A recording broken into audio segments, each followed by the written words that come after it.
What's going on, everybody? It's your boy Sailor Turn Gamer, and we are back in the building, coming at you with another Dauntless video. School is in session, and you guys are tuning in to Dauntless Academy. Dauntless Academy is a playlist here that I decided to create for newer players or veterans. This playlist is for anybody who wants to get better.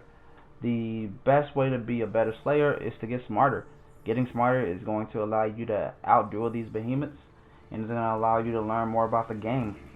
So if you're tuning in, today we're talking about the best ways to stay alive, in my opinion. Since there are so many players that have pretty bad habits regarding ways to increase your survivability, I decided to come up with this huge list. It's not that huge, but I decided to come up with a list, giving my personal thoughts and opinions on the best ways to staying alive. So the first thing we're going to talk about is knowing your enemy. To me, it's one of the biggest important things in the game when it comes down to it. Of course, it's very obvious, but it's pretty big. The first step in completing any kind of hunt is straight up. You gotta know what you're going up against. You gotta know your enemy. The way the game is set up in the airship, it's pretty easy to figure out what you're going up against. And hopefully, with the time that you have while you're in the airship, you guys have more than enough time to prepare yourself for the battle. Because I know some of those hunts are quote-unquote random, so you may have to switch something up a little bit, but they give you enough time, and they're pretty straightforward, telling you the strengths and the weaknesses in order to prepare you as best as they can to get you ready for that hunt. But there are steps you can take as a player to be even more prepared. Before each hunt, you have a choice, public or private, and I highly suggest you make use of the private hunt mode.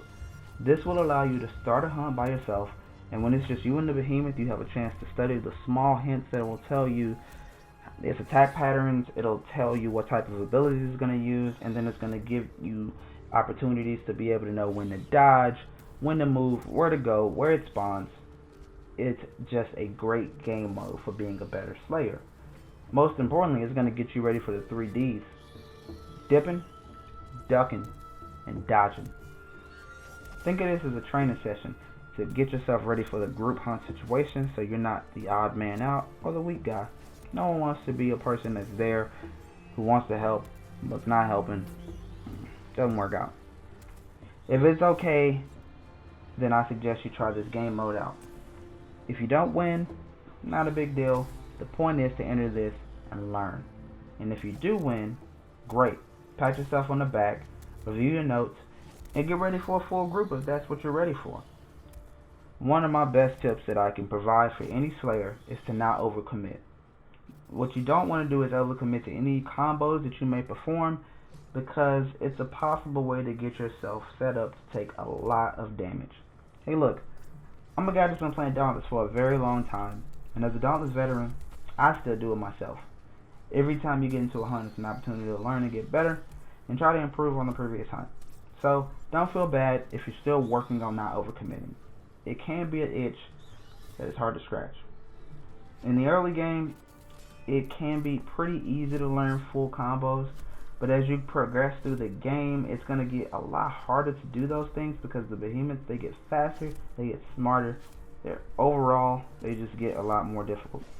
This means that you really probably won't have those opportunities to land full combos like you did, unless the behemoth is staggered, or they're reacting to a part break, or pretty much they have to be in like a moment of vulnerability to where you are in an advantageous position to be able to do more damage. So be careful. For slower weapons, it's a good idea to use 1 or 2 solid attacks before getting ready for your next attack, because it's possible that the behemoth could strike and deal great amounts of damage to you. Faster weapons like the war pike, sword, chain blades, those are going to allow you to get more hits in, but no matter what weapon you're using, one of the most important things is to try not to get stun locked, because there are certain weapons like the war pikes, heavy attacks, and other things like the axe, where you can get stuck in these animations, and those could put you in position to do great amounts of damage. So just again, guys, be careful. Something that I go by is that it's better that you deal less damage so you can live, rather than more damage and die. The goal is to stay alive and get better so you can get stronger and grow. I'm a huge proponent of survivability. The next thing I wanted to talk about was handling the damage meter. For many slayers that play the game, may not be people that are completely aware of the danger meter and how it works. In reality, it's super simple. The danger meter goes up and it goes down under certain conditions. If the danger meter goes up to 100%, it's going to flash, the background music is going to change, and then you're going to actually see it says danger, and there's a couple other things that's going to happen as well. The most notable thing is that you won't be able to revive any of your teammates if they go down. So if they don't have a self-revive and the danger meter is maxed out, they're not getting back up. In order to lower that danger meter, there's a couple things that you can do, and I'm going to talk about that in a second. But the very first thing that I want to address is that I want you guys to be aware of the conditions that will cause the danger meter to actually go up. One of the things that will cause it to go up is just time. The danger meter actually slowly rises on its own, so that's something that you don't really have to worry about, but you do have to know that it is going up. It's not just staying at 0. Also, whenever a player is knocked down, the danger meter is going to go up, and as long as the player is down, the danger meter is going to rise faster. I talked about there being ways to lower that danger meter, and it's pretty straightforward.